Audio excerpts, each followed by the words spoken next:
স্মারকলিপি জমা দিয়েছি। আমাদের স্মারকলিপিতে যেগুলো দাবি ছিল তার মধ্যে আমাদের তিনটা দাবির প্রথম দাবি, বিদ্যুৎ সেক্টরে ফেসিবাদের দোষরদের পদায়ন ও পুনর্বাসন বন্ধে কার্যকর পদক্ষেপ গ্রহণ এবং অন্যায়ভাবে বঞ্চিতদের যথার্থ মূল্যায়ন করা, এবং 2 নম্বরে অবিলম্বে বিদ্যুৎ বিলসহ সব ধরনের গ্রাহক সেবার কাগজ থেকে ফেসিস্টদের স্লোগানকে অপসারণ করতে হবে।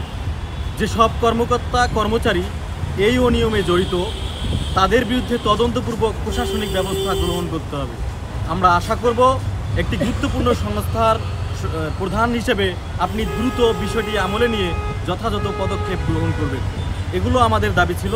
আমাদের স্মারকলিপি দেওয়ার পর আমাদের দাবিগুলো তারা জানার পর তারা তৎক্ষণাৎ পদক্ষেপ গ্রহণ করে এবং তারা বলেন যে ওখানে যে ডিজিএম আছে তাকে আপাতত অপসারণ করা হয়েছে এবং এই বিষয়ে একটা তদন্ত কমিটি গঠন করছে। সেই তদন্ত কমিটি রিপোর্ট অনুযায়ী তারা যুক্তিযুক্ত ব্যবস্থা গ্রহণ করবে। এটাই হচ্ছে তারা আমাদেরকে বলিয়েছে। আমরা চাই যে শুধুমাত্র এই বিদ্যুৎ পল্লী বিদ্যুতায়ন বোর্ড বাদ দিয়ে বাকি যেখানেই ফেসিস্টের দোষরা এরকম ঘাপটি মেরে লুকিয়ে থাকবে সেখানেই ফেসিবাদ বিরোধী আন্দোলনের শিক্ষার্থীরা তারা ভয়েস রেজ করবে। তারই প্রেক্ষিতে আমাদের আজকের এই কর্মসূচি।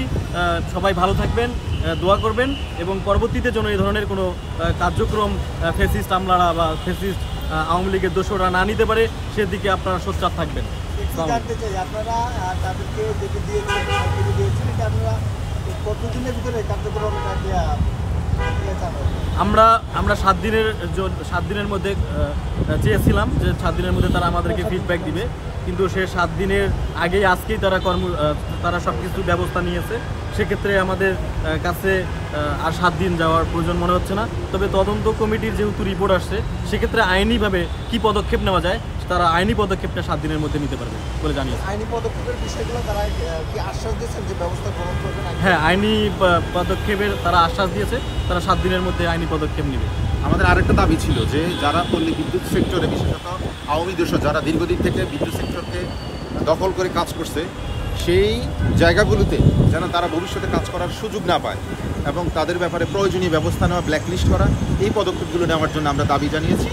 আমাদেরকে তারা আশ্বস্ত করছে যে তারা এই বিষয়ে অতি দ্রুত তারা ব্যবস্থা নেবেন। এছাড়া আমরা আরেকটা বিষয় বলেছি, বিগত 17 বছর যারা বিদ্যুৎ সেক্টরে বঞ্চনা শিকার হয়েছেন, যারা কর্মচারী আছে তাদেরকে যেন সুযোগ সুবিধা দেওয়া হয়। যারা ঢাকার বাইরে ছিল আওয়ামী ফ্যাসিজমের বিপক্ষে কথা বলার কারণে দেখা গেছে তাদেরকে বিভিন্নভাবে বঞ্চিত করা হয়েছে, তাদের ব্যাপারে যেন তারা খেয়াল করে, সেই ব্যাপারে আমরা তাদেরকে অবহিত করেছি।